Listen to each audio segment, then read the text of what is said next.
When superheroes discover what their superpowers actually are, they wreak havoc and they make a mess and it's uncomfortable, and even Superman tries to get rid of his superpowers. It's hard to know what you're really great at. How does somebody identify their superpowers, their strengths? Pull your superpowers out of your stories from your past, your present, and then eventually figure out how to apply them and transpose them to your future. The person's story. This is central to becoming a better leader. The most effective stories are the ones that we tell ourselves. They may or may not be true. Our brain doesn't know the difference. Once you can really understand that, you may as well leverage it to be that hero.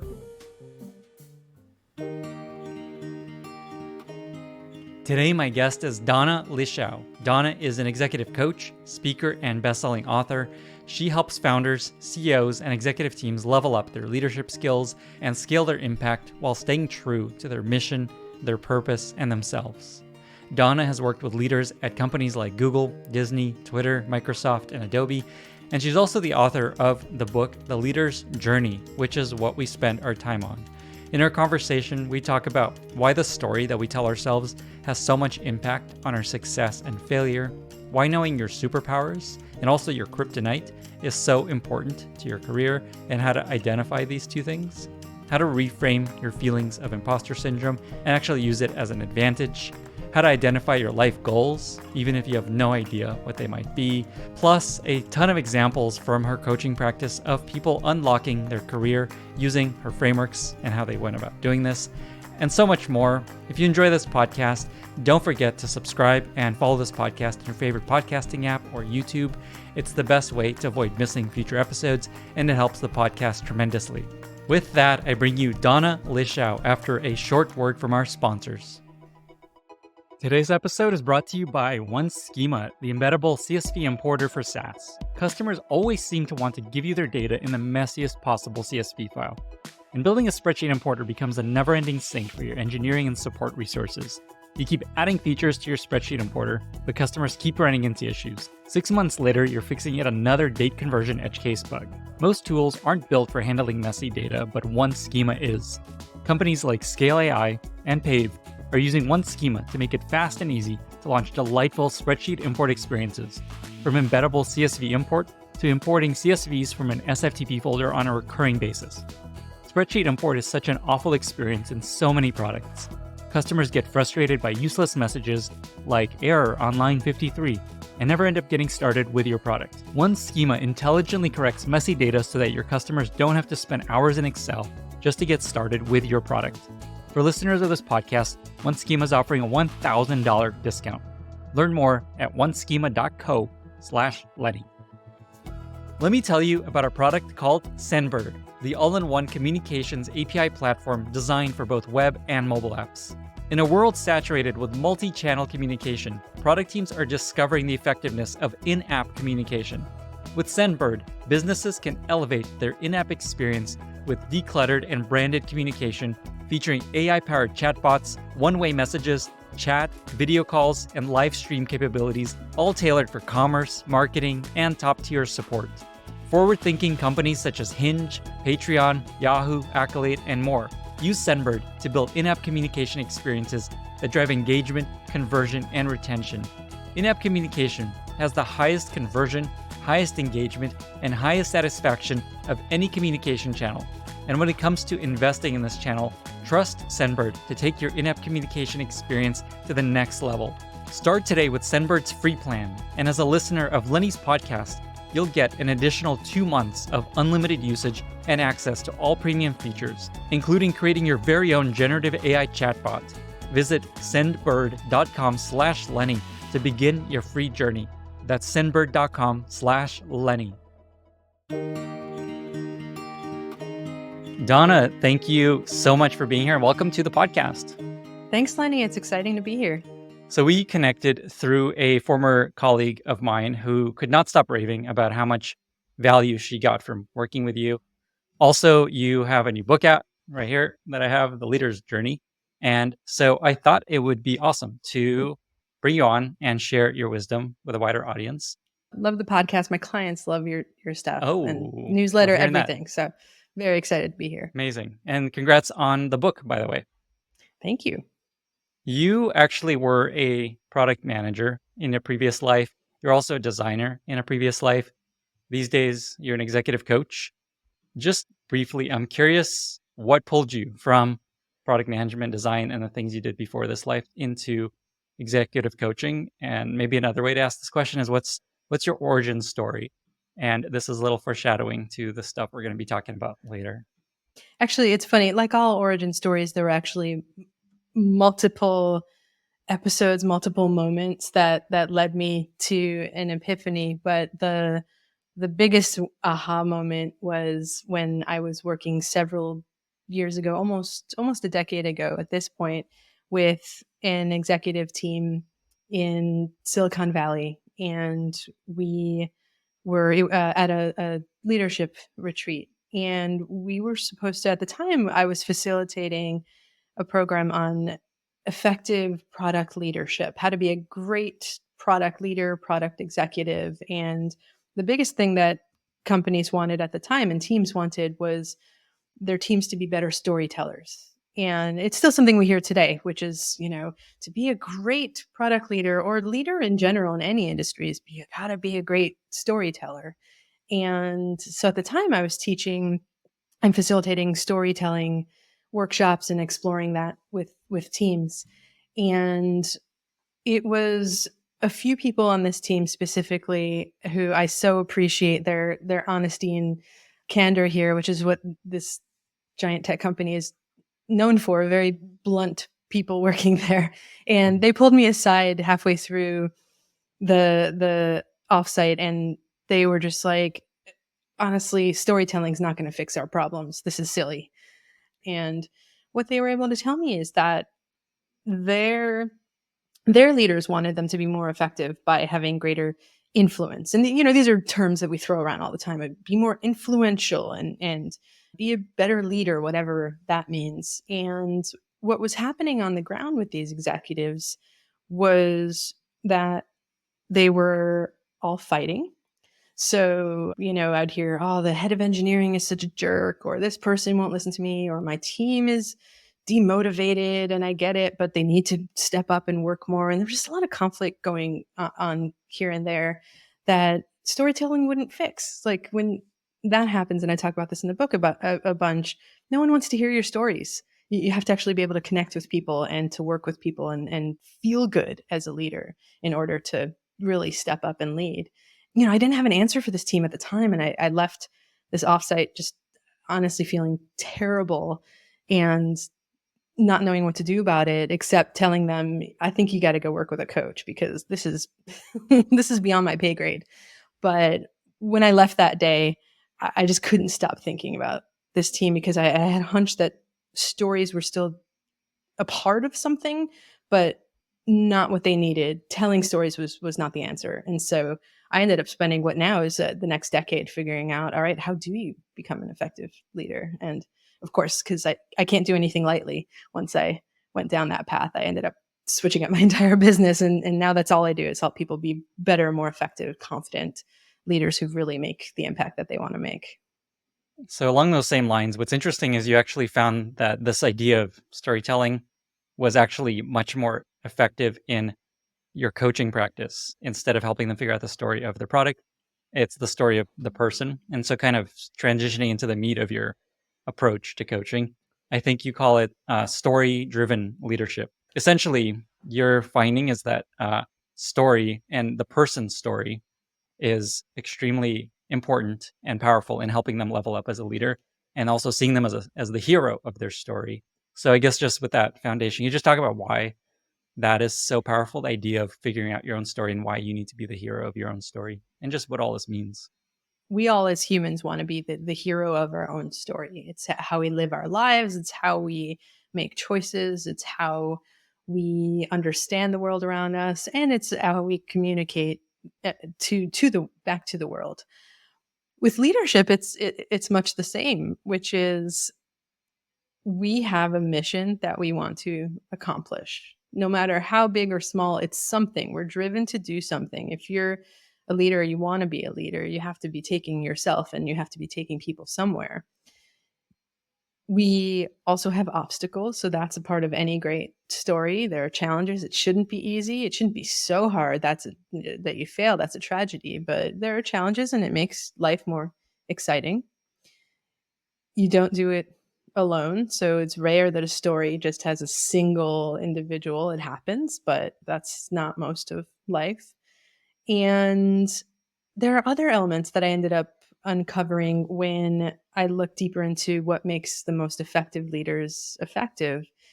And the biggest thing is stories that we tell people, it's like the tip of the iceberg. And if anything, it even doesn't matter. I've worked with a lot of folks who their teams say, stop it with the storytelling, stop talking at us.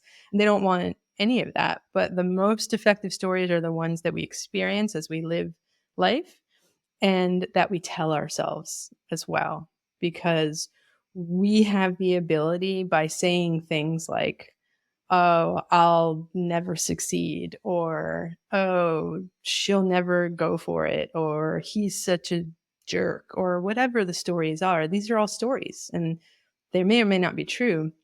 They're usually not true, but our brain doesn't know the difference. Where our brain, it's like the most powerful ability our brain has is to understand and see stories everywhere.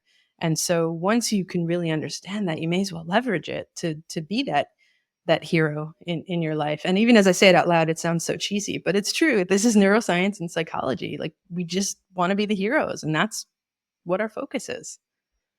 So I want to delve deeper into that in that idea there. So people listening to this might feel like, okay, cool. Let me think about the story of my life. That sounds like a fun thing I could do.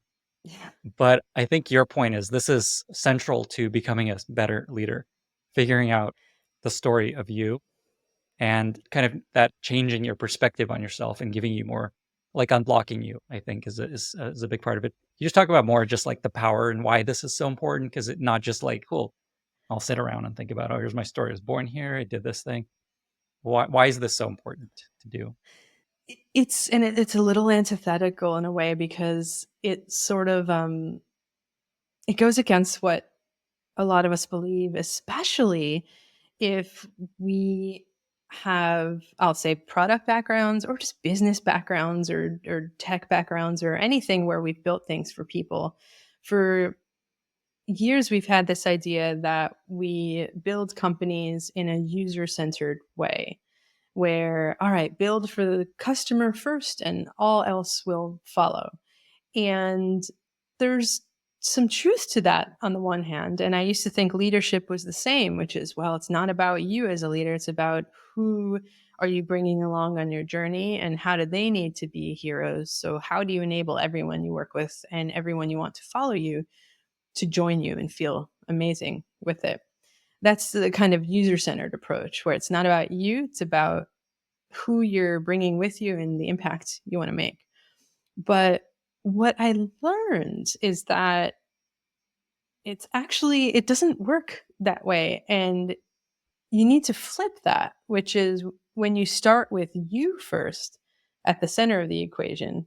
And then I'm going to do, everything for me is a diagram. So I'm thinking of concentric circles. You start with you, and this isn't also, Ken Blanchard has a great model for this, where you start with you. It's the inner circle. Then you are able to lead yourself. Then you can lead others. It extends to one-on-one relationships. Then once you've got that, you're able to lead groups, teams, and then outward towards the business. When you figure that out and you come from the inside out, it's much, much more powerful, because it's not selfish like I would have thought years ago, but it's purposeful. You as human, we all are driven by a mission, by purpose, by a reason for what we do. And when we're able to have that power us, it then empowers us to connect with others so that we can bring it to life. And especially in a business context, but this is the case in anything, communities and family, but especially in business. So it has to start with you. You need fuel from somewhere, and if it comes from without, it's like an eggshell that's just ready to crack. It's not sustainable if it comes from outside. Can you give an example of someone you worked with that changed their story and what impact it had on their career to make this even more real? I can think of a CEO I worked with a few years ago who, on the outside, was so put together. He was the CEO of a billion-dollar company, successful, raised money like no one's business, was able to get people excited about what he was building, join him. And when we started working together, he had recently hired an executive team, members of an executive team that were just superstars from Silicon Valley and just incredible. And they were so excited to work with him. He was so excited to work with them as well. But on the inside, the story he kept telling himself was he's too nice. Nobody listens to him was another story. People don't take me seriously was another story. And then there were what I call horror stories. This is not a scientific term by any means, but horror stories that he told himself were things like, we're never going to make it, or they're never going to listen to me, or I'll never learn to be a real CEO. And the problem with stories like that is they end up taking over your identity. They shadow and cloud your everyday and actions you take and interactions you have with people. And when you focus on them so much, they very well will become true. So that's one example. I could tell you a little more Yeah. about that, what we did about it. So Yeah, that's exactly what I was going to ask. And then I'd yeah, love to, and then, yeah, so if you could share what you did to help shift his story, and then also just how do people do this for themselves? perfect. So in this case, and this is like everyone I work with, and this is absolutely something that everyone listening and everyone in the audience can absolutely do, is take a data-driven approach to the stories that you tell yourself. So, for example, the story, I'm too nice. It could be true, it could not be true. How did we get down to the bottom of that? In this case, what we did is I went out there and talked to his team. And this is something you can do for yourself as well. If you're extremely busy, you can have someone else do it for you. And I found out how people actually experienced him and his leadership. And I didn't hear he's too nice. I heard he is so heartfelt and so caring. And that's a really cool thing. I mean, how rare is that for, to hear about a CEO, especially a founder? Oftentimes you hear the opposite, which is not really true. Usually when founders are not nice people, there are insecurities at play. But in this case, yeah, people were like, we love him. He's wonderful. That's why he recruited us. And so great. All right. Validated and a little debunked. Really nice, but not too nice. That was not a problem for anyone. So then we hear things like, okay, one story he told himself was like, people don't take me seriously. They don't listen to me. What's going on? I need to command respect, and they need to just do what I say. And I hear this all the time. So I'm using this one example, but this could be anyone I've worked with. And what we heard from people instead was, it's not that they weren't listening to him, but when you're hiring super senior, whip smart executives to work for you, they don't want to be told what to do. They want to have a grand vision that they're excited about. They want maybe some goals to latch onto and help possibly with a strategy to get there. Although probably they got the strategy all on their own, and they want to then show you how they can help you in the business meet your goals and align towards that vision so that you can build the company that you want to build. So that story, no one listens to me, it was the wrong story to be telling. What the actual story was is that people wanted him out of their business and wanted to feel empowered doing their C-level and super senior executive level work. But we don't want him to be absent, because when he does that, it doesn't work and it's very frustrating when he just disappears for 2 weeks. So we need him involved, but want him to give us problems to solve. Give us a vision, give us problems to solve, and let us do it for you. And so they were able to write a better ending of that story together. It was exactly like user research of any kind or customer discovery, which is you find out what could be possible from your customers.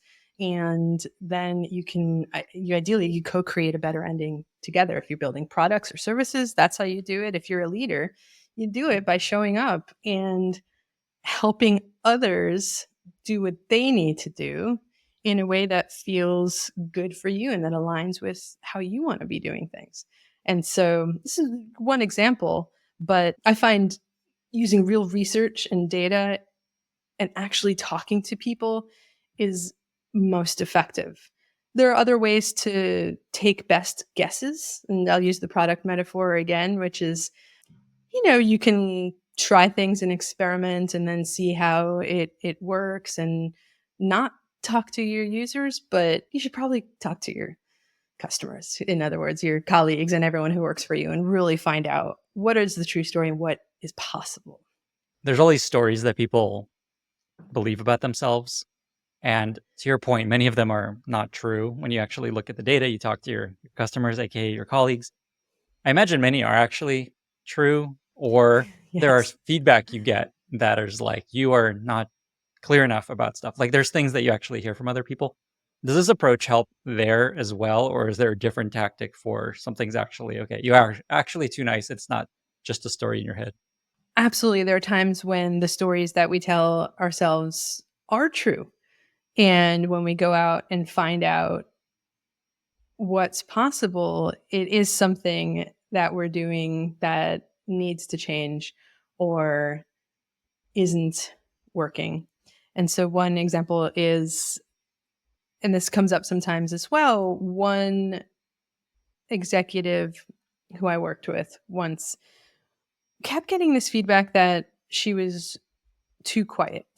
And when we went out and got feedback, it was true. People were like, she needs to speak out more. And this is becoming a problem because she was so quiet that her team thought she was not interested in them. And she would just sit back in meetings, not say anything. And they were like, God, she sucks. Like, this is the, worst boss ever. I don't even want to be at this meeting. And why is she here? Why am I here? And it really was detrimental to them all working together. And then she was frustrated because she was always wondering, well, why are they not performing? They're not stepping up. And so it was frustrating all along. And it was true. As far as they saw it, her not speaking up was the problem. But when we got down to the bottom of what was really going on for her in not speaking up at these meetings, is she was just listening. Her processing style was she had to listen, and then maybe a few hours later she'd have thoughts. And so even though the team said we do want her to participate, what they really needed to know was it didn't have to do with speaking or not speaking. What they really needed from her was to know that she was listening to them and that she actually heard them and was going to do something about it, and that when she was quiet in these meetings, she was not checked out. And so, simple solution for that, she could start trying to yell more and talk over people and be obnoxious, but nobody wants that either. And so she just started communicating with them more about, hey, this is my style. I'm a little slower. I often need, a couple hours to really process things. I'm here and I want you to know that. And the irony of establishing those lines of communication with your team when they're not getting what they need is that you often end up doing the thing that you've been trying to do but failing to do anyway, because she ended up talking more with her team just in communicating with them about her style, and then they started communicating their styles with her and with each other. And this is something that it's not in the book, but you might have heard of this idea of like a personal OS that a lot of us like to have, which is, hey, these are my work styles. This is how I process. This is how I do things. These are great ways to work with me. And here's how I'd love to work with you. And they ended up doing a lot of that and it worked out really well. But it was true. She was not speaking up and it was having a detrimental effect. But the answer was not talking more. It actually was listening more and just having a better relationship with people. That's an awesome example. By the way, on the personal OS, another term for that I've heard is README, like your own personal README file. I like that too. Yeah, isn't that great? So it sounds like there's kind of these two buckets. It's probably more buckets, but one is a story of yourself that is not true, that you can disprove by looking at data, talking to people. And then there's like almost a story people have about you that they don't quite get what's going on. And then you could change their story by communicating. Here's what I'm really doing. I'm actually just listening and I'm actually really deeply paying attention. If we pick an example, say imposter syndrome, which comes up a lot on this podcast, where people feel like I am an imposter in this role. Nobody knows how bad I have no idea what I'm doing. It's all going to crumble if I mess up. So say someone has that in their head, like everyone can tell I am an imposter and it'll all crumble. How would you recommend someone vet this is real or not? To understand, is this a story in my head or is this real? And what do people actually think? Like, do you go talk to people? How do you recommend people go about that? Certain stories we tell ourselves are actually quite functional and do not necessarily need to be rewritten. So, imposter syndrome, for an example, if you're going around saying, I feel like I'm an imposter, I can't believe I'm doing this, you can try to fake it till you make it. You can try to, I always think of I'm totally dating myself here, but Stuart Smalley in Saturday Night Live in the 80s and 90s, he would look in a mirror and do these affirmations and say, I'm smart and I'm whatever. And I'm like, I'm good enough, dog, I'm strong enough, and gosh darn it, people like me or love me. there you go. So it's like you could do that, and it's kind of all very mechanical, and there's ways to sort of prop yourself up. But what if you took a counterintuitive approach and looked at that story, I'm an imposter, and instead asked, okay, that's a good story. How is that serving you? Because when we default to these behaviors, imposter syndrome is something everyone has at one point or another. When we default to these behaviors of, oh God, I'm an imposter, okay, over and over and over again, I know it doesn't feel good, but we default to that because it's serving us in one way. Otherwise, it wouldn't become a habit. And I always think of habits as an itch. So if you have an itch, you scratch it, you feel better. So there's a reason why we scratch itches. It feels better. If you do it too much, it hurts. And something like that, telling detrimental stories, have that impact. But when you can intercept them at just the right time and say, okay, what if that is true? How does it serve me to constantly say I'm an imposter whenever anything gets hard?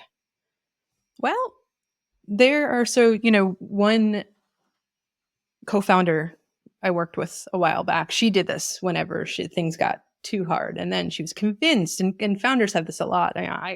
Who am I to be running this company? And what am I doing here? And oh my God, I can't be doing this. But when we looked at how that habit of calling herself an imposter served her, what she realized is that every time it kicked in, she worked harder. And it just meant she was hitting some kind of a growth edge. So when she would jump into action, she would learn something new. She would read 20 books. She would go out, take a class. She would listen to podcasts and on and on. And she would get better at this new thing. It was fun for her. And then she would feel less like an imposter over time. So it was a very functional thing for her. The problem is when she did that too much, and this is the case, I work with a lot of women who this is the case for, she often did way too much work. And so she took on emotional labor for other people. She did 10 times as much work as she needed to do like actual work. As in her role, she was playing COO and CFO and EO, and it's just like she didn't need to be doing all of that. And so on a spectrum of, it's actually helpful, give yourself a pat on the back for jumping into imposter zone every time things get hard, to the other side of the spectrum, which is okay, but when it's too much, you burn out, you're doing way too much work for other people, you're falling into these unfortunate conventional gender roles that doing extra work you don't need to. So you want to find a happy medium. But I think the trick is to, with imposter syndrome, to not deny it, to embrace it as much as you can, but not embrace it so much that it ends up holding you back. So yes, functional. Even things that we think are bad for us are actually good. I love that advice. It's so much easier to just like, okay, yep, it's true. Maybe I am an imposter, but here's how it can maybe help me while I feel this. And this actually reminds me of another coach who did a guest post in my newsletter a long time ago. And her advice is like, yeah, you probably are an imposter. You're in a role you've never done before. And that's pretty normal. And that's okay. And here's how you should approach it. Yeah, especially in tech, where half of the roles we have are all made up. You're probably the first person ever to have your role anyway, whether you founded the company or you're doing something else at your company. So yeah, it's a great thing. Embrace it. So the takeaway advice there is essentially ask yourself, okay, this may be how I feel. How is it helping me? And don't try to push it down and convince yourself that you're not necessarily an imposter, but how is this feeling helping you?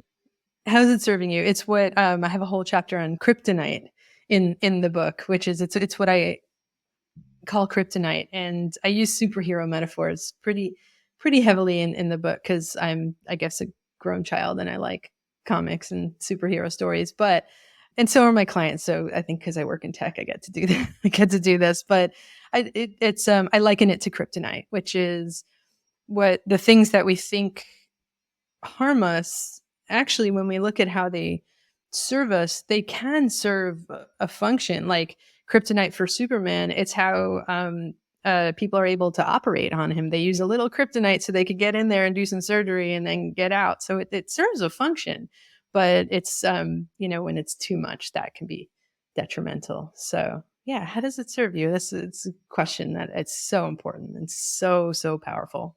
What are some examples of other types of kryptonite that you find leaders have, and how do you find that it ends up maybe serving them and being useful? They're the kinds that you should avoid and can avoid.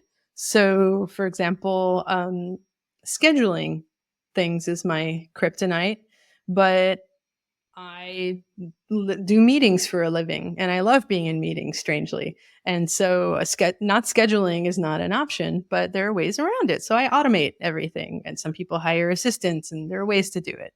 So that's the kind that you're better off avoiding. There's nothing that serves me about having to schedule things or my inability to schedule things properly. How is that serving me? You know what? I don't care. It doesn't matter. So just the kind that you need to avoid. Or, you could say toxic people or people who just don't add anything to your life. There are kinds that are just like, all right, done, moving on. But then there are the kinds that's usually on the inner kryptonite side, where you can look at, okay, well, how does this serve me? And so sort of wide swath of people example is dyslexia. So I work with a lot of founders, CEOs, and senior executives who are dyslexic. Very, very, very common, especially for CEOs. You could say, well, that's kryptonite, having to read things or do things with text, and it can feel like that to a lot of people. Yet when you look at the science of something like dyslexia, it's not so much an impairment. It just means that your brain is operating at a different level in a different way than most people. Same thing with ADHD, and you could extend it to autism and ton of other things as well. But when you're dyslexic, you're thinking spatially, you're thinking big, you're thinking visually, you're not, so yes, you mix up letters or you're struggling with big blocks of text. That's fine. If you're like founding a company, you're not in documents all day long anyway, probably. So that ability to think big and spatially and visually is probably how you created your company in the first place, or how, if you work at a large corporation, how you catapulted into executive leadership that way because you're a visionary and you do all these things. So I think kryptonite, the inner kind of kryptonite, that's how I like to think of it, which is you think it makes you weak, but when you can look at how it serves you, it's often not the case. So it could be something that is, often classified as a disorder, like dyslexia, ADHD, and it could be quirks, like the one earlier. I'm too quiet. Well, no, she was just a really good listener. She just didn't realize that she had a poker face on when she was listening, and no one knew she was listening. So everything, you just look at how it serves you. So it's the kind you need to avoid, the kind of kryptonite that you need to really look at and embrace. And once you embrace it, just like with the superheroes, it becomes ideally something that's useful in small doses, like Superman, or it could be something more like Hulk, which is, you could say his kryptonite is his anger, but that's also his superpower and he can't get rid of it. Or if he does, he becomes Mark Ruffalo being really boring, like in the latest Avenger movies, and he's all meditating. Yeah, I don't know what the point of that is. So yeah, that's how I see kryptonite. It's actually a really, really amazing tool that we can all leverage. The flip side of kryptonite is a superpower, and I definitely want to spend time here. So I'm a big believer in this. You are too, of just how important it is to lean into your strengths and identify what you're better at than most people and use that as your way of getting ahead versus trying to say, just remove these kryptonite slash things you're not good at. For me, it was really a big deal. I actually worked with a coach while I was working, and this was in the biggest step changes for me, is just realizing I will never be amazing at XYZ, but turns out I'm really good at these things. And so let me just use those things to achieve the things I'm trying to do. As one example, I'm never going to be an amazing public speaker. I hate that stuff. Even though I do this podcast, it's not my strength. And it turns out I much prefer writing and sitting there and thinking. And that's what led to this newsletter. I started doing the thing that was pulling me and was easier for me, and ends up being really successful because that's another way of achieving the same thing, it turns out. So here's the question. Why is it so important to think about your superpowers? How do you identify your superpowers, and just how do you think about this area? On the one hand, there's so many studies that show that when we play to our strengths, we're much more effective than when we try to fix what's broken. It's a waste of energy to fix what's broken for the most part. But when you can amplify your strengths and figure out how to use them productively so that you can fulfill your purpose, meet your goals, do what you need to do in life, and bring others along with you, it's just that you're such a bigger impact that way. I'm gonna give you an example, and it's funny that we're here talking about this because so a while back, I remember we first met over email. I was thinking of resurrecting my newsletter, and I hate writing. And I've written 2 books. I hate writing. But more than hating writing, I hate email. Like I hate sending emails, reading emails. I really struggle with it. But yet I have this newsletter that people love and people have been begging me to send more of over the years. And at the time I was like, oh, maybe I'll, dust it off. And I remember emailing you about this and asking if we could have a call because I had questions about newsletters. And your answer was, no, no calls. It was, I don't know if it was that. Something like this. It's just like I prefer to avoid calls whenever I can. Yes, there you go. So I prefer to avoid calls whenever I can. It was very polite, right? But it was like, happy to answer any questions you have. Can you shoot me an email? And I don't remember if this was my answer, but I think my answer to me was no emails. I cannot shoot. Like I can't I can't give you my questions Mm. written. Maybe if I can record them for you, I'll think about it. And I think in the end, the irony is I ended up resurrecting the email list a while later, and now I do send occasional newsletters that I actually like writing and people enjoy. But I knew, okay, I'm not gonna. It'll take me like 5 hours to write down my questions for you over email, and I knew that was not right for me. You knew, having a meeting was not right for you. That was fine. That was great because in the end, it was easier for me to write an entire book than to write that email to you. It probably was faster to write my book than it would have been to write the email to you. And in the end, here we are having that first conversation, which is really fun, but it's in a way that feels good to both of us. Play to your strengths and good things happen. It's not worth it trying to I could get better at writing emails, but you know what? Not worth my time. And you could have more meetings and not worth your time either. Let me tell you about a product called Sprig. Next-gen product teams like Figma and Notion rely on Sprig to build products that people love. Sprig is an AI-powered platform that enables you to collect relevant product experience insights from the right users so you can make product decisions quickly and confidently. Here's how it works. It all starts with Sprig's precise targeting, which allows you to trigger in-app studies based on users' characteristics and actions taken in product. Then, Sprig's AI is layered on top of all studies to instantly surface your product's biggest learnings. Sprig Surveys enables you to target specific users to get relevant and timely feedback. Sprig Replays enables you to capture targeted session clips to see your product experience firsthand. Sprig's AI is a game changer for product teams. They're the only platform with product-level AI, meaning it analyzes data across all of your studies to centralize the most important product opportunities, trends, and correlations in one real-time feed. Visit sprig.com/Lenny to learn more and get 10% off. That's sprig.com/Lenny. Is there an example you can think of someone that you work with where identifying their strength and then leaning into that made a big impact on them?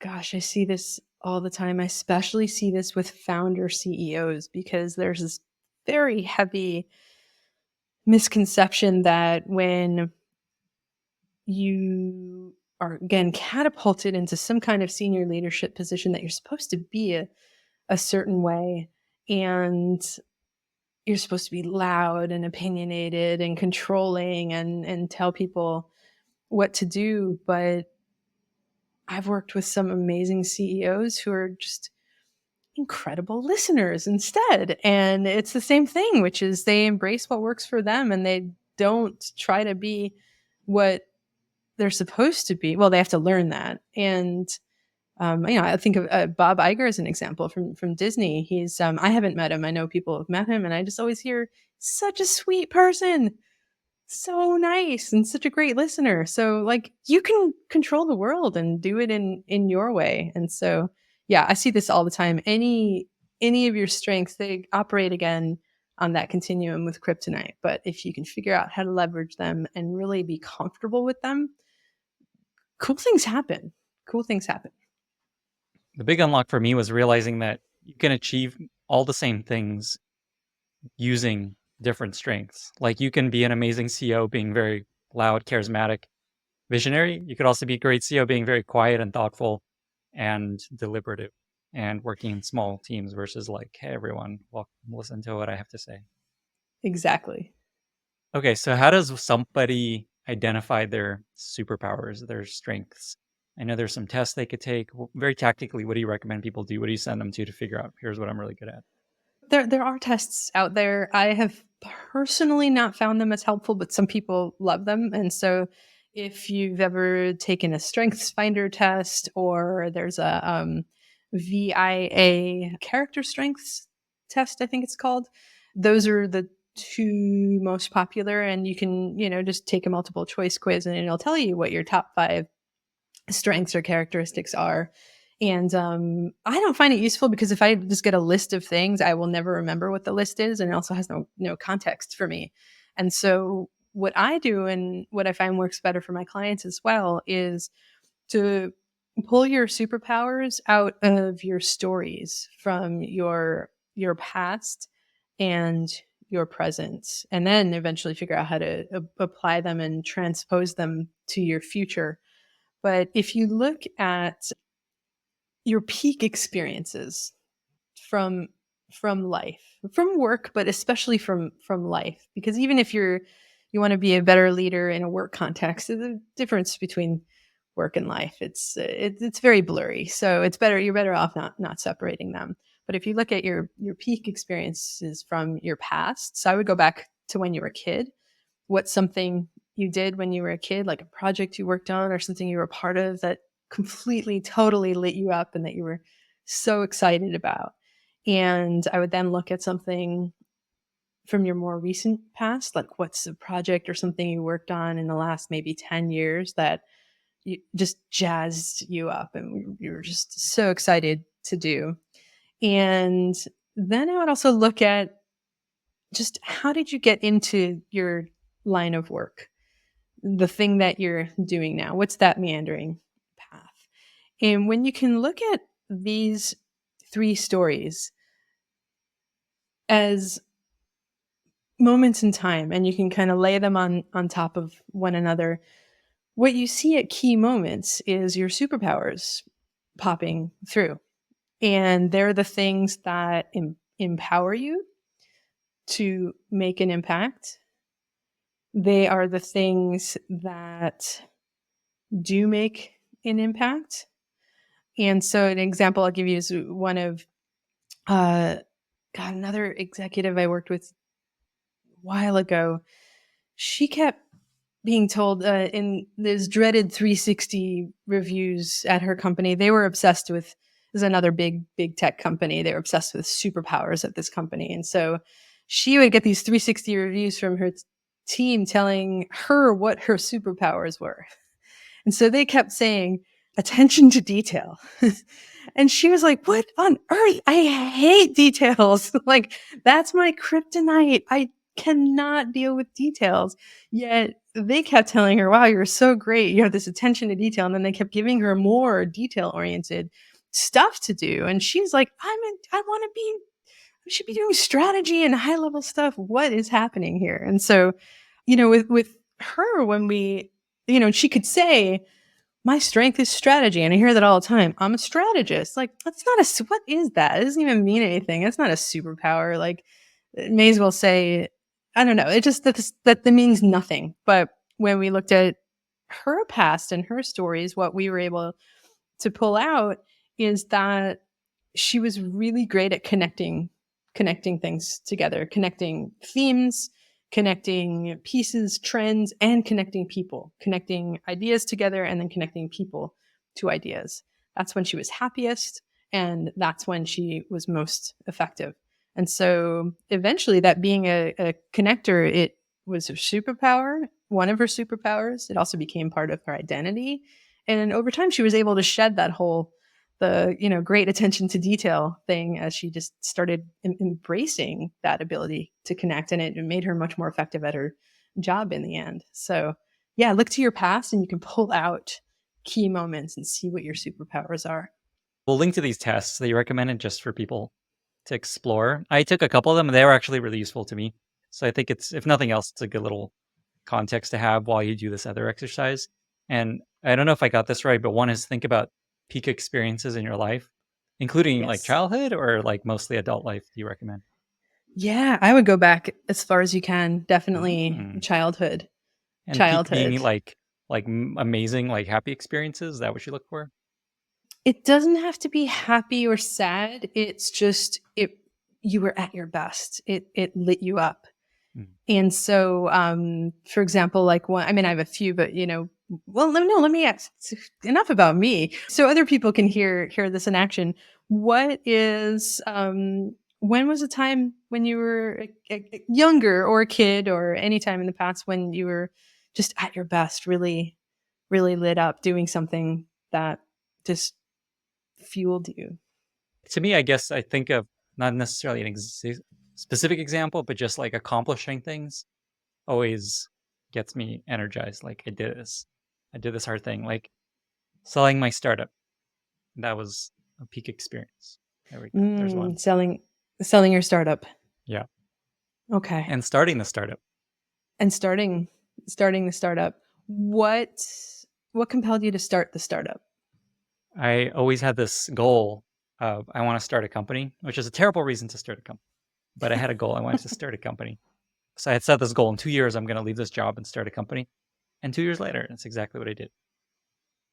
What was it about starting a company that made that something that you were so interested in doing? I wanted to prove to myself that I could do it, I think is the core of it. Like, I just want to, I keep reading about startups. All these people are doing interesting things. I want to just see if I can pull this off. Okay. So you wanted to just see if you could pull it off. Yeah. And I also felt like I had the skills to do this compared to other folks that were starting companies and trying to their hand at a startup. So you wanted to do it because you wanted to see if you could do it, and you Mm-hmm. thought you could do Yes. it. What's so cool when you do this exercise, if we were to do it, we're not going to do it now. It'd take a little while, but if you were to unpack enough of those stories, even if you can't go far back to your childhood, because sometimes you just not, it's you don't have those memories. If you could unpack at least three of those scenarios, you would find themes. So, for example, it could be that one of your superpowers is doing things because you can do them. Mm-hmm. And that's really cool when applied in the right ways. I don't know if Yeah. you said you did the exercise. I'm curious to know what you came up with. What I'm thinking about as you talk about this is I was very shy my entire childhood. And I think people didn't expect me to achieve big things because I was always just like this nerdy shy guy. So I think there's always this like chip on my shoulder of like I'm gonna show people what I could do. I want to show that I'm capable of more. So I think there's a lot of that there. When you can look at that in context, what you could see is you could see how it's helped you through life, even if it came from adversity. I'm sure you can also see times when that has not served you. Mm-hmm. And when over indexing on I'm going to do it just because I can do it has Mm-hmm. actually done a disservice to you. Yeah. And so that's how you end up using them, which is you really look at, all right, from here to where I now want to go, how can I use this? And what do I need to watch out for if I'm going to over index and use this too much? Yeah, another blanket example that I'll give is problem solving, like this keen ability to solve problems. I work with a lot of high achieving, especially founder CEOs who are amazing at solving problems, and that's how they got to where they are. It's usually why you start a company. You're solving something. Well, for the rest of us, maybe you do it because you want to see if you can do it. Otherwise, it's just to solve the problem. But when you're a super senior executive, at some point you can't be solving problems for everyone. And if you're just in the weeds solving problems all day, that's when you're not doing your real job, and you're going to be driving your whole team and your whole company nuts. And so you have to figure out, okay, if this like keen ability to solve problems is a superpower, how do you apply it Yeah. differently? That super resonates. A lot of times you're interested in the problem. You just want to, it's like a puzzle and pulls you in Yeah, and that gets you in trouble. it So to can. answer your question, what these tests told me my number one strength was adaptability, that I could just adapt to situations, which has pros and cons, but I super resonates. I find that I could just fit into things and adapt. That's a perfect example. And as you see, it has its pros and cons. So again, just for people to think about, because I really think this is such an important topic, and it makes me want to write a newsletter post about this, just like how powerful it is to identify here's the things I'm very strong at and why it's important to double down on those versus think about solving your weaknesses. So your advice here is maybe take these quizzes that'll give you a sense of maybe your superpowers, and then think about your peak life experiences when you're the most yourself, I think is how you describe it. When you're at your best. At your At your best. Okay. best. Yep. And there's an element of also when you're energized, which came up a few times on this podcast, like look for things that give you energy because there's something there. Yes. Yep. Because then if you subscribe to. I'm sure your audience is familiar with this idea of managing your energy, not your time, and which is great for managers, great for anybody. This will help you do that. If you're using your superpowers, you will have more energy. If you use them too much, then it's going to detract. But you want to be doing more of that, more of what lights you up, more of what you love, and figuring out how to manage the rest, whether it's outsourcing or sometimes fixing. But I don't know, we're all grown adults. It probably is a matter of outsourcing or getting help or supplementing. We don't have to fix everything. There's this guy that we'll link to in the show notes by another executive coach, Matt Mashari, who we had on the podcast, who is just like a walkthrough of how to do an energy audit on your day so that you can identify what gives you energy. And this is actually exactly what led me to this path. When I left my job, I specifically paid close attention to what gives me energy after a meeting I had, after a call, after things I did in the day, and what saps me of energy. And I just decided I will do more of the things that are giving me energy. And that ended up being this newsletter and eventually this podcast. So it really works. There you go. And I know Matt Mashari works similar to me with a lot of founder CEOs, where you have to do that. You have to do that because chances are you're exhausted, you're burnt out, you are spending your energy in the wrong places. And so, I mean, it applies to anybody, but especially when you are leveling up in leadership and doing something new and hitting that growth edge, you got to be doing it. It's just, yeah, you'll run yourself into the ground otherwise. I imagine many people listening to this are feeling like I wish I could not be in these dumb meetings that I'm in all the time and these stupid reviews. And like, there's a lot of stuff you have no control over that also are very energy sapping. What advice would you give to people thinking that? Well, okay, let me qualify this with just, this is why I'm not a career coach, by the way. Like, I don't help people navigate how to change jobs or leave jobs, because I think if you're spending most of your time in your day doing things that are sapping your energy and you hate your things you're doing in your job, maybe you're not in the right in the right job. So I don't know. If I was a career coach, I would just tell everyone, "Oh yeah, quit your job. I don't know what you're doing there."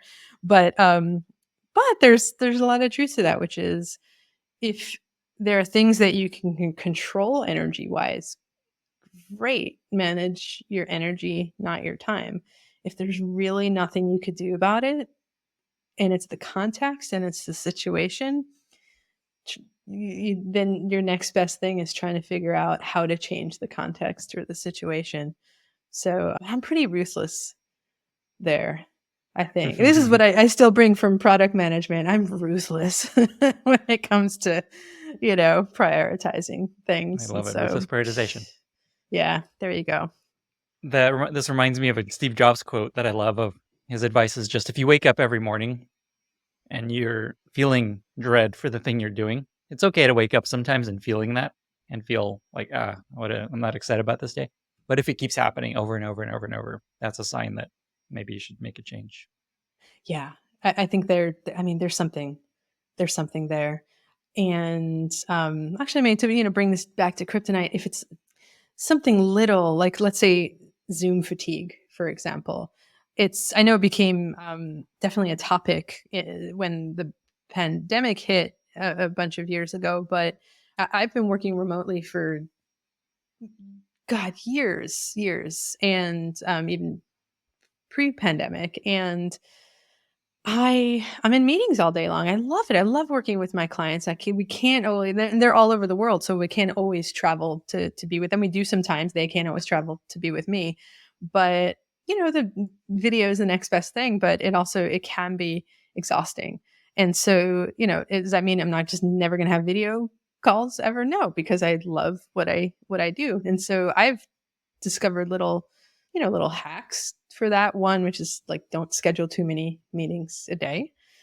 Great. Do lots of active stuff in between, gym, walks, whatever. Try to get in-person social time, no meeting days. And then, and for during meetings, I've got one of my squishies. There's the neurological thing with Zoom where we're just getting stimuli through our eyes, but we and through our brains, but we're not getting like physical stimuli the same I would be getting if we were in a room together, hanging out, even having you just be on the other side of the room and we're chatting. It would be a very different physical experience that would close that circuitry for me and leave me more satisfied, as opposed to on Zoom, I'm all like, my brain's like on the lookout for something. And so I, and a lot of my clients do this too, use fidgets help ground me when I'm on Zoom calls. And it's like, okay, great. So there's things that you can manage. But yes, like that Steve Jobs quote, our idea is like, if you really don't like and are getting energy sucked from most of what you're doing and it's constant, you got to change your situation. I really like that tip. That's very practical, and buy something that you can play with your hands. I use this pen actually is what I'm playing with usually with these podcasts. I need something squishy maybe. If there's anything you recommend, yeah. let's link to it in the show notes. Oh my God. I know. One of my superpowers that's actually my kryptonite, but if I'm humorous about it, I'll call it superpower, is starting things that I don't finish. And so I have, I think I have a picture of it somewhere on my website, a superhero supply kit that I prototyped a while back that has all these different types of fidgets and chocolate and like all these things to get you through your meetings. And there are like pointy fidgets that give you energy in the morning, and then there are squishy ones for the afternoon. And I've done way too much research. I should send you one at some point. I have a few boxes prototyped, and I never ended up doing anything with them. So I just send them to clients sometimes. I'll take it. Good. I'll put that on my list of things I you need to do, which is also my kryptonite. Okay, so there's just a couple more things I wanted to touch on, and then I'll let you go. One is you have this interesting approach of using product frameworks that people know in their day-to-day of building product to translate that to personal growth advice. And so in your book, you use this, like that design thinking double diamond framework for helping people think about their own life and career. Is there a couple you could share that people can maybe think about and use, of just like, here's something you know in product, here's how you can actually use this in your life, in your career? I trained with Gestalt coaches and therapists when I moved into coaching. Gestalt psychology and Gestalt therapy, the idea is that, well, it's a lot of what I talk about, and especially in the book, this idea of when you want to create real, lasting, powerful change, you don't do it by forcing change to happen. You instead do it by embracing what is and what's working, and then figuring out how to leverage that. And so it works for individual therapy, it works for coaching, and also works more broadly for organizational change and giant transformational development projects, or initiatives, or any kind of change. But one of the theoretical underpinnings there is, when you do understand what's working and you start to get an idea of what's possible, or something that you want to go try or do or create or make happen, you don't just go and change everything or do it all at once. You take one tiny step and run a little experiment to get data. And so the way I work and the way I learned to work, at least through Gestalt coaching and Gestalt therapy, was you don't leave a session with me without having tried a little experiment first. So the analogy there is, we would call it an in the room experiment versus then get out of the building and do an experiment. And if you subscribe to, I guess I'm going to call it lean methodology, although I feel like these names change all the time. And, oh, that's so 10 years ago. And I don't care what anything's called, but the idea of experimenting and getting data, and then using what you learn to make informed decisions on how to change things, and then how to build things, and how to make things even more successful. It works for the digital products that we build. It works for the businesses that we build, and it works for ourselves. And ideally, do it for all the above. And so anything you think is true or you want to do, it's a hypothesis until you test it and you go out, get data, and then you can do a bigger version, bigger version, bigger version. So it works with human psychology and all the things we want to create and learn in life just as well as with products. Is there an example of one of those little experiments you ran in a session? Bring us back to the example of that one executive from earlier, to keep the continuity here, who thought she was too quiet and her team was complaining about her. And actually, the irony, often when people come to me with things that they're embarrassed by, like on the outside, she was like actually quite loud. Like as a person, she was really loud and brash and all these things. It's just that in terms of her team, they didn't like how quiet she was in meetings. Especially that dissonance there was confusing to them because she was so loud and boisterous and energetic. But using that as an example, I remember when we first realized that the reason why she was so quiet in meetings is because she was spending a lot of time doing deep listening. She started to chill out a little bit about it and stop beating herself up as much and started realizing, oh, that's a good thing. Why am I so insecure and like, getting so angry at myself for doing this all the time? That's good. So she started to chill out a little bit, but then the idea of a bigger experiment was in your next meeting later this afternoon, see what it feels like to sit there and just listen for an hour. Just see what it feels like and then see what you make of it. And then we'll figure out what to do about it. But just see what it feels like to listen and be in awe of, wow, I'm really listening. And so that would have been like a, sort of get out of the building experiment. But the idea of doing that petrified her because she's like, I can't sit for a whole hour just like being like, yeah, patting myself on the back. I'm a good listener. I'm a good listener. Look at me. Or like, not even good or bad, but wow, I'm really listening. That's all I ever want from people. It's just this like radical appreciation, this awe of, wow, I'm doing this. Everything changes when you figure that out.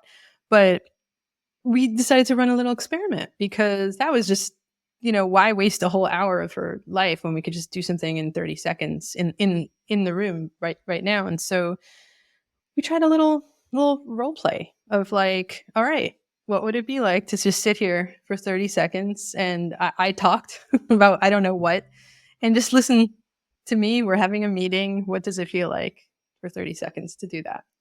And we did that. And her answer was, that was terrifying.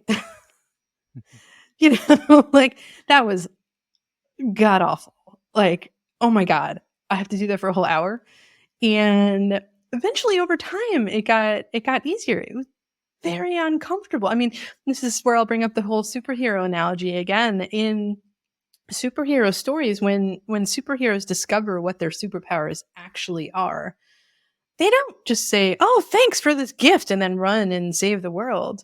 They are Every superhero has a really hard time accepting, "Oh, this is my gift? Hell no." Or, "Wait, what do I do with this?" And they wreak havoc and they make a mess and it's uncomfortable. And even Superman tries to get rid of his superpowers often and because he doesn't like being super. And so it's hard to know what you're really, really great at. But when you can run little experiments that get bigger and bigger over time and really learn how to, whether it's embracing your superpowers or anything, let's say there's something you want to try, something scary, or like look at me with my superhero supply kit. I was like, oh, I really want to build a gift box. Let me prototype that. Okay, fine. 5 years later, have I done anything with it? No, but I built it. I saw what it's like. It felt good. And then as I got bigger with my experiment of thinking about, how can I mass produce this? Where would I sell it? What about taxes? Oh God. And not for me. And that's fine. So I give them away as gifts. But whether it's product or you or your business, small experiments, get data, go bigger, adjust, iterate, all of it, you will accomplish incredible things. And I think a lot of the power there is you feel like, wow, there's something new here I didn't expect. And this is like a new, interesting learning. Let me see where else this can go. Yes. And I think the biggest difference that took me a long time for me to learn is that as opposed to product development, you're testing things, not just how is it working and what are the numbers. Well, even with product, I mean, we're not just looking at not just looking at numbers all the time, but you're when you're experimenting with yourself and with people you work with and with your teams and with your companies, it's you run it through 3 filters. So, and this is not my term, but I'll say head, heart, hands is what I like to think of, which is head. Okay, how's this going? What are my thoughts? You might think, yeah, okay, I'm trying listening. That's fine. Okay, next, emotionally, how is this going in your heart? Wow, I'm terrified. This feels awful, or this isn't so bad, or whatever it is. And or it might be, no, that's fine. I hear that a lot. That was fine. But then, how does it feel in your body? Our bodies are ultimately where we store where we take in our stimuli and then store all of our experiences. And our body also tells us what next action we should take. And if you run an experiment and scan your body and it's like, yeah, that felt fine. And then how do you feel in your body? Oh, numb. Well, that will tell you something. Or I hear this all the time. Or how do you feel? My hands are on fire. Um, or I was working with one client yesterday, and I think she said something like that was fine, and her whole face turned bright red. And then after a minute, we were able to say, like, okay, what's going on? Fine versus your face turned bright red. What happened there? And then she realized, oh, I'm burning up. This is not okay. So, yeah, run it through head, heart, hands. Life is like product thinking, and it's also not. We have to go deeper and more broad with our experiences. And then we'll learn the most and be able to make the most informed, amazing decisions. And so cheesy, but you live a good life and make an impact and be a great leader and do all the things you want to do that way.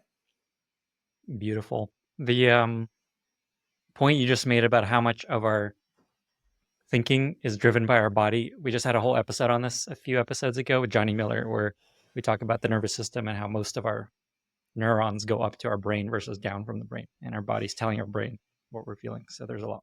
If you want to explore that as a listener, that's a great episode. We'll link to it in the show notes. Okay, good. Okay, let me ask you a question that my colleague suggested. She gave me a few suggestions to ask you, and I imagine this is what worked for her in you two working together.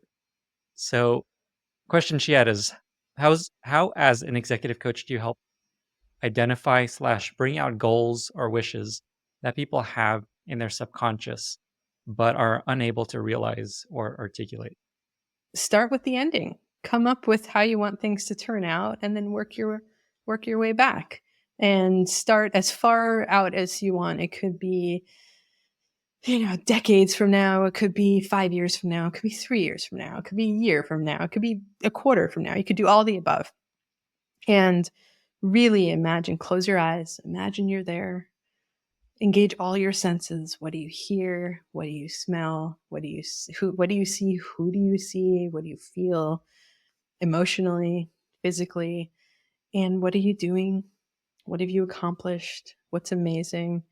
And then if you've got something exciting, go back to the beginning and then imagine how you got there, and just write that journey out. And if you think of it as an experimental roadmap, then start thinking, all right, what's the first thing I need to learn to know if this is right? Work your way towards that and onwards. If you do that and you're like, I have no vision, which I remember is what happened in this case, you sit with it for longer. You can't write that journey if you don't have that ending. And so you sit with it for as long as you need until you get it. And then you create it. And again, it sounds so cheesy in a way. And and I know it's not like I'm subscribing to this, like, anything you want in life, you just say it and accomplish it. I know life doesn't exist like that, but dream it, see it, and then start taking steps to get there. What you end up creating will very likely be very different than you ever imagined. But this is what's going to fuel you. We're human. We're visual creatures, and so yeah, this is. And I have the whole mission section of the book, and I have lots of choose your own adventure options for troubleshooting and the pitfalls to look out for. But yeah, that's my long-winded answer. Envision it, then figure out how you might have made it happen and go make it happen.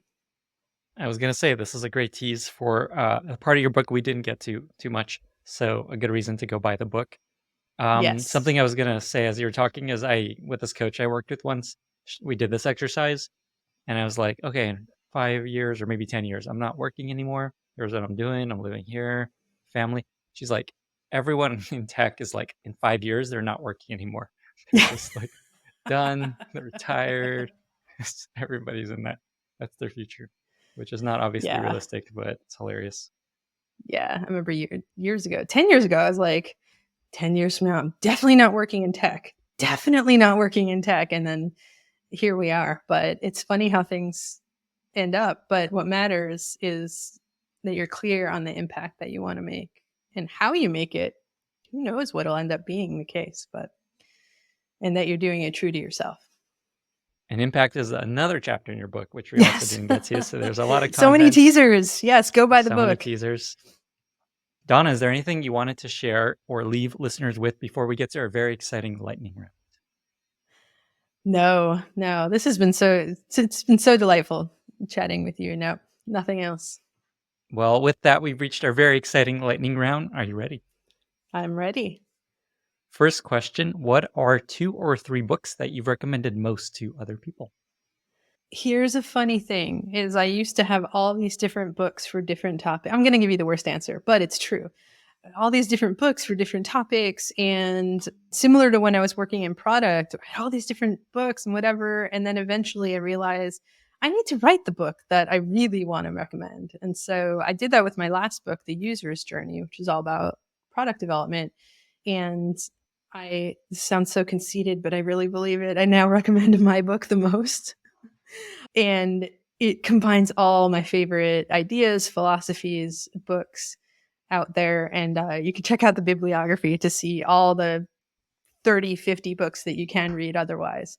But man, I sound like such a jerk. No, I get this because this is what my newsletter was originally, is like, I will just do my best to define an answer to this question I get often and put it together and make it really good so that I could send people, here's my best answer to this question.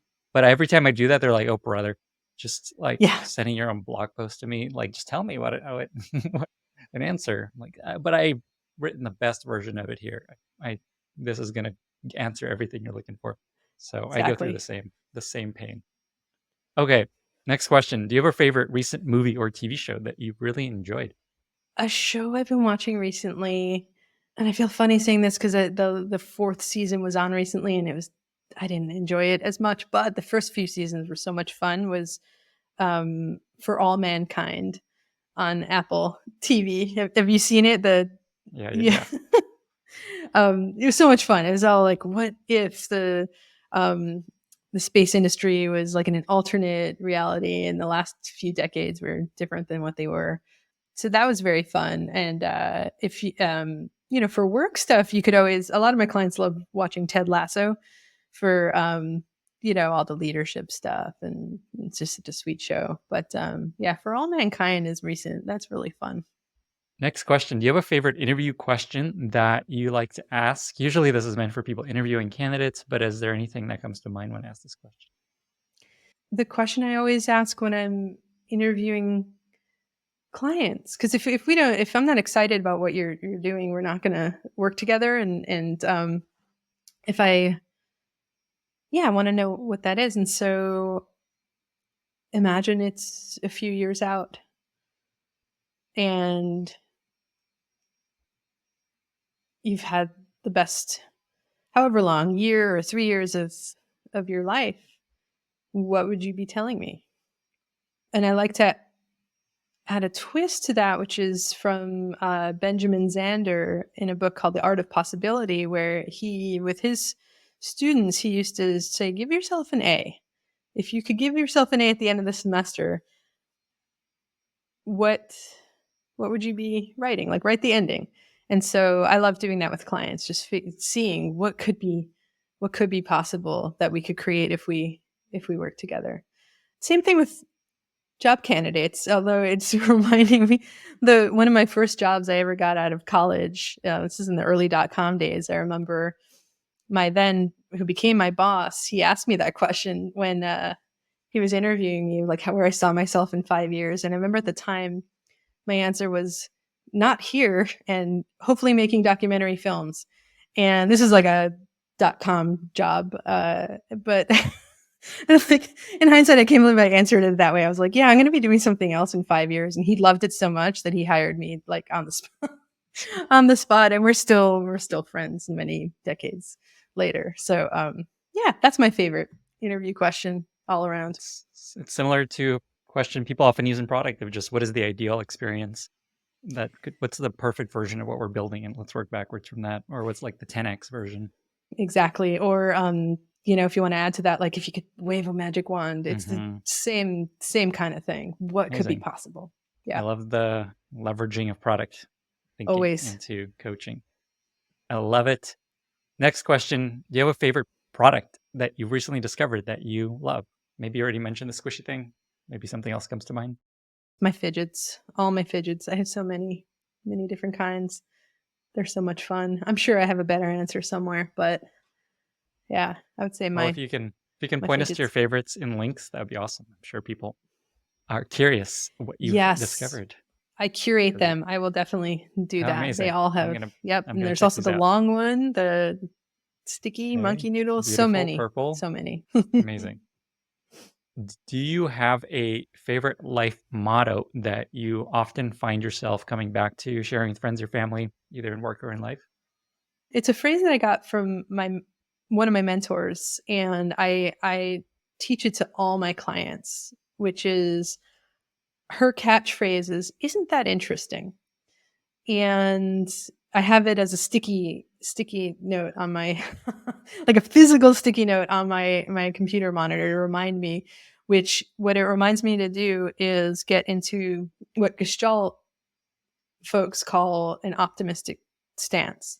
And I'm a chronic, serious, like acute pessimist. Anyone who knows me, I'm cranky, but I love this reminder to be in this optimistic stance. And it's not like, again, not that Stuart Smalley, wow, everything's great, woohoo, but it's a kind of radical appreciation. Not, isn't this good or bad, but wow, I just stubbed my toe and it really hurts. Isn't that interesting? Let me feel that throbbing toe. Or wow, someone on my team just talked over me in a meeting 20 times in the last hour. Actually, this happened with a client recently. I was there at an executive team meeting, and it's like, someone kept talking over the CEO over and over and over again. And, often when that happens, you like bark right back, or you get angry, or you get quiet, or whatever it is. But when you can really fully appreciate, isn't that interesting? My shoulders are really tensing up right now. Wow.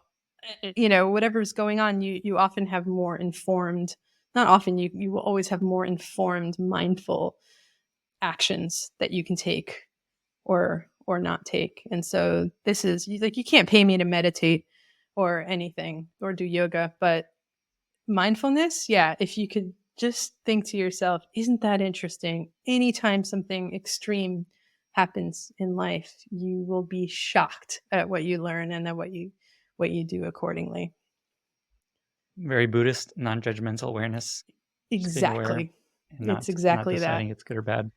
Yep. Final question. I'm surprised you haven't used any Dolly Parton quotes in this conversation. Clearly in your book, You're a big fan. I'm curious, what is a wisdom or quote that comes to mind that you think of from Dolly Parton that might be helpful? Yes, and thank you for reminding me, because that was originally what I was going to say, which is, there's so many Dolly quotes, and I think all my favorites are in my book, of course. But one of my favorites is find out who you are and do it on purpose. That's, amazing. Another one, I guess my two favorites, you don't like the path you're walking on, pave a new path.